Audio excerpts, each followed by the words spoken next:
오늘 일장에서도 주주 환원 정책에 대한 기대감이 확인이 됐습니다. 삼성전자와 SK하이닉스 정규장에서 상승 마감하면서 장 초반에 코스피의 낙폭을 줄였고요. 6,900선에서 오늘 코스피 상승 마감했습니다. 반면에 어제 강했던 제약바이오 하루 만에 투심이 위축된 모습이었죠. 코스닥은 매도 사이드카가 발동이 되면서 오늘 4.6%대 약세로 마무리 지었는데요. 그래도 800포인트는 지켜내는 모습이었습니다. 이 가운데 삼성전자가 주주 환원 정책을 발표를 했습니다. 이에 따라 애프터마켓에서 삼성전자와 SK하이닉스의 주가 희비가 엇갈리고 있는 모습인데요.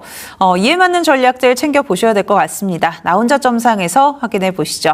먼저 오늘 첫 번째 코너 황금맥에 찍으면 간다 시간입니다. 딜사이트S 황금맥 대표님과 함께합니다. 대표님 안녕하세요. 안녕하십니까. 네, 오늘 시장부터 살펴보겠습니다. 오늘 시장 한마디로 어떻게 평가해 주실까요? 네, 오늘은 뭐 한마디로 말하기 좀 어려울 것 같고요. 오늘 이벤트가 좀 많았어요. 한 5가지 정도로 오늘 정리를 좀 할 것 같은데요. 일단 오늘 첫 번째 이슈는 3일 연속 사이드카가 발동이 되었습니다. 레버리지, 삼성전자 하이닉스 레버리지 ETF가 좀 이 규모가 줄어들면서 사이드카 발동 횟수가 많이 줄긴 했는데 최근 3일 동안은 3일 전에는 코스피에서 매도 사이드카가, 그리고 어제는 코스피에서 매수 사이드카가 이렇게 발동이 되면서 진짜 핑퐁을 제대로 쳤는데, 오늘은 코스닥에서 매도 사이드카가 발동이 됐습니다. 이 세 번의 사이드카가 지난 3일 동안 있었는데요. 근데 그 원인은 거의 없었습니다. 사이드카가 발동될 정도로 시장에 악재나 호재가 있지는 않았습니다. 그냥 변동성이 좀 커졌다라고 보시면 될 것 같아요. 자, 그 원인은 여러 가지가 있는데 대부분이 미국에서 좀 오지 않았나 생각됩니다. 그래서 이번 주는요, 베센트 미국 재무장관이 시장을 쥐락펴락했다라고 좀 판단이 되고요. 여기다가 이제 간밤에 월마트 실적이 공개됐는데 실적이 예상보다 좀 안 나왔습니다. 그러다 보니까 금리는 내리기 어려운데 경기 침체 우려가 다시 한번 부각이 되면서 이러다 또 스태그플레이션 오는 거 아니야, 이렇게 좀 시장에서 좀 우려가 좀 커진 것 같고요. 여기에다가 최근에 계속 고금리 이슈가 계속 나오고 있죠. 뭐 전쟁이라도 좀 빨리 끝내주면 고금리를 어느 정도 좀 막아볼 수 있을 것 같은데 전쟁이 끝나지 않으니까 그 다음 스텝이 나오질 않습니다. 그래서 고금리가 계속 갈 거다라는 이슈가 좀 나오고요. 특히 오늘 저녁이 미국의 옵션 만기일입니다. 자, 그러다 보니까 오늘 외국인들이 거의 매매를 거의 안 했다라고 보시면 돼요. 최근에는 거의 조 단위로 사고 팔고 했는데 오늘 현물에서요, 지금 매도한 금액이 한 4천억, 아까 장중에는 그래도 한 2천억 정도 샀거든요. 근데 사고 팔고가 중요한 게 아니고요. 오늘 장중에 이 거래 이 규모 자체가 그렇게 크지 않았다라는 거. 다시 말해서 외국인들은 오늘 매매하기보다는 그냥 눈치만 봤다. 왜냐하면 오늘 저녁에 옵션 만기고, 그리고 내일이 또 주말이잖아요. 그래서 주말과 옵션 만기 경계감이 많이 작용을 했다라고 보시면 되겠고요. 자, 이러다 보니까 오늘 주가 부담이 좀 있었는데 여러 가지로 좀 안 좋은 점이 있었습니다. 다만 오늘 코스닥은 그로 인해서 매도 사이드카가 걸리면서 좀 우리 예상보다도 막 크게 많이 흔들렸는데요. 반면에 코스피는 괜찮았습니다. 이유를 살펴보면요, 아무래도 오늘 주주하는 기대가 좀 있었죠. 그러다 보니까 S6 이 종목 위주로 수급이 몰리면서 시장을 강하게 방어했다라고 보시면 됩니다. 왜 이렇게 오늘 제가 왜 쏠림이 있었냐라고 물어보신다 그러면 지금 코스피는 플러스잖아요. 플러스 0.8% 거의 1% 가까이 상승인데 상승 종목이 200개가 안 됩니다. 그리고 하락 종목은 거의 700개에 육박하고요. 장중에는 하락 종목이 750개가 넘었고 상승 종목이 100개가 안 된 정도 있었습니다. 그 정도로 오늘 왜곡이 심했는데요.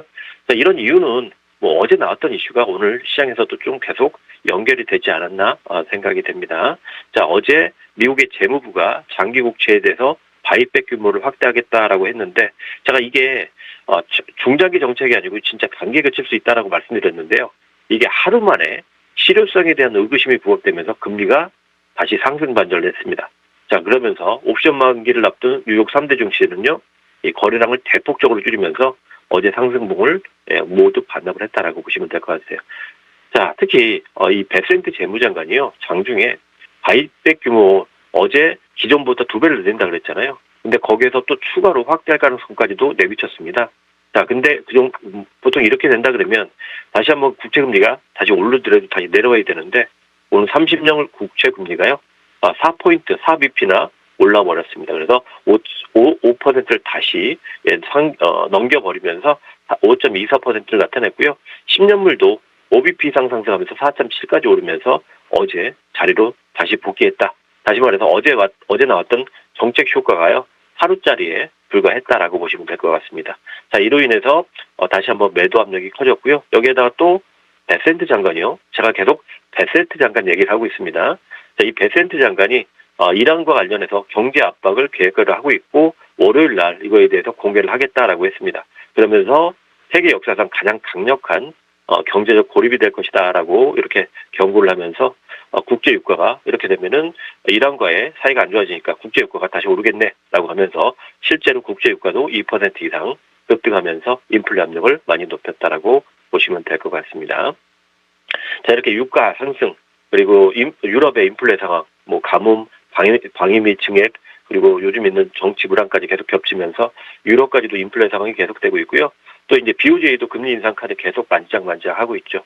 여기다가 미국의 막대한 재정 정자 그리고 AI 기업들의 대규모 자금 조달을 위한 회사채 발행 등등 장기 금리가 내려올 만한 그런 모멘텀이 없습니다. 장기 금리가 계속 올라갈 만한 그런 구조적 요인이 계속 나오면서 시장에서는 이번 베센트 장관의 정책적 이슈는요, 근본적인 건 해결하지 못하고 진짜 일회성 그런 재료만 내놓고 있다라고 해서 비판이 나오면서 오히려 건드리지 않는 것보다도 못한 그런 결과가 나오지 않았나 생각이 됩니다.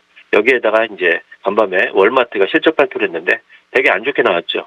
자, 지금 금리를 좀 전에 말씀드렸다시피 금리를 내릴 수도 없는 상황인데 월마트가 실적까지 안 좋으니까 이러다 경기 침체 나오는 거 아니에요? 즉 금리는 내릴 수도 없고 금리를 올려야 되는 상황에 경기 침체가 나오면 우리는 이거를 보통 스태그플레이션이라고 하죠. 자, 오늘 스태그플레이션 오류가 커지면서 미국 증시가 그렇게 내려왔다라고 보시면 될 것 같습니다. 다만 여러분들 이제 차트를 한번 보시게 되면 최근에 S&P 500이요. 이렇게 안 좋은 상황에서 금리가 계속 올라갈 수 있는 상황에서도 주가가 잘 버텼거든요. 특히 지난 새벽에요. 주가가 급락하는 와중에도 21선을 버텨냈습니다. 이렇게 버텨냈던 이유는요. 금리는 지금 높은 편이지만 이 금리를 상쇄할 수 있을 만큼의 실적이 받쳐줬기 때문인데 어제 이 월마트가 실적 미스를 하면서 시장을 조금 아슬아슬하게 만들어냈고 그리고 이렇게 21선 부근까지 내려오기에는 충분한 그런 명분이 아니었나 생각이 됩니다. 다만 지금 시장은요. 금리 방향을 예측할 수 있는 다음 주 잭슨홀을 기다리고 있거든요. 잭슨홀 컨퍼런스 결과하고 다음 주에 있는 엔비디아 실적 발표 그리고 PC 지표 이게 어떻게 나올지 모르다 보니까 일단은 이것을 확인하고 움직이려는 모습이 보이고 있습니다. 그러다 보니까 오늘 S&P 500도 강하게 하락을 하다가 21선을 지지하려는 모습이 나왔습니다. 다시 말해서 낙폭이 제한됐다라고 보시면 될 것 같습니다. 자, 다음 주 좀 전에 말씀드렸던 이 세 가지 지표가 나오기 전까지는요. 다음 주도 역시나 이 박스권 안에서 놀 가능성이 높고요. 이렇게 되면 우리 한국 증시도 비슷할 것 같아요. 한국 증시 역시 어제도 제가 말씀드렸죠. 하단 6,200 그리고 상단 7,000선에서 계속 박스권을 유지하면서 변동성이 좀 커질 것 같다라고 좀 말씀드리겠습니다. 자, 다만 지금 삼성전자와 하이닉스의 이번 주주 친화 정책이 양쪽에서 다 나오면서 하방 경직 즉 6,200선은 단단한 이 하방선이다라는 걸 좀 확인을 시켜줬기 때문에 여러분들은 이제 너무 고민하지 마시고요. 만약에 코스피가 6,200으로 내려간다라고 한다 그러면 일단 매수 쪽으로 여러분들이 포지션을 잡는 게 훨씬 더 유리하다라고 말씀드리겠고요. 그리고 오늘 사이드가 걸렸던 이 코스닥 같은 경우에도요. 오늘 보통 삼성전자하고 하이닉스가 이렇게 주주 환원을 하게 되면 시장 전체에 낙수 효과를 뿌리게 돼 있습니다. 자, 그렇다 그러면 오늘 비록 코스닥이 매도 사이드가 걸렸지만요. 충분히 바닥권을 만들고 하방 경직을 만들 수 있다라고 보여집니다. 자, 오늘 종가가 800선에서 마감이 됐는데요. 진짜 시장이 안 좋아서 많이 내려온다라고 해도요. 750선은 유지가 될 것으로 보여지니까요. 만약에 800선 밑으로 내려온다라고 한다 그러면요. 그동안 비싸서 못 샀던 종목들 분할 매수 시작하면서 다음 주에 대응한다 그러면 뭐 9월달 수익은 충분히 나오지 않을까 이렇게 판단이 되니까 방금 말씀드렸던 두 가지 전략 잘 참고하셔가지고요. 이제 8월도 거의 다 마무리가 돼가고 있으니까 9월달을 대비하는 그런 다음 주가 되셨으면 좋겠다 그렇게 말씀드리겠습니다. 네, 오늘 시장 5가지 정도의 포인트로 짚어주셨습니다. 아무래도 미국 시장의 영향도 받아갔고요. 계속해서 매크로적인 부분들 또 중동 이슈에 영향을 계속 받아가고 있는 국내 증시입니다. 이 가운데 코스피의 경우에는 박스권 대응이 계속해서 유효하다라고 이야기해 주셨는데요. 어제도 6,200선에서 7,000선 사이에서 구간 대응이 필요하다라고 이야기해 주셨는데 계속해서 이런 전략들 이어나가 보시면 도움 받으실 수 있지 않을까 생각이 듭니다.